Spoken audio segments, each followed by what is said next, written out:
গত সপ্তাহের তুলনায় শীতের আবহ কিছুটা কমলেও সকালে ঢাকার তাপমাত্রা ১৬ ডিগ্রিতে নেমে এসেছে। আবহাওয়া অধিদপ্তরের পূর্বাভাস অনুযায়ী সকাল ৭টা থেকে পরবর্তী ৬ ঘন্টায় ঢাকায় আবহাওয়া শুষ্ক থাকতে পারে, তবে আকাশ থাকবে আংশিক মেঘাচ্ছন্ন।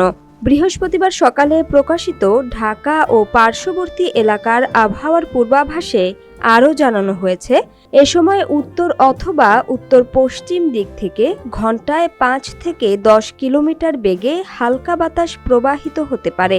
দিনের তাপমাত্রায় উল্লেখযোগ্য কোনো পরিবর্তনের সম্ভাবনা নেই।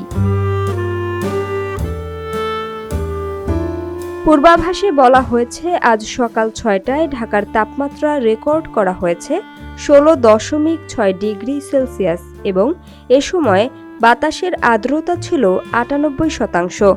গতকাল ঢাকায় সর্বোচ্চ তাপমাত্রা ছিল ২৬.২ ডিগ্রি সেলসিয়াস এবং আজকের সর্বনিম্ন তাপমাত্রা রেকর্ড করা হয়েছে ১৬.৫ ডিগ্রি সেলসিয়াস।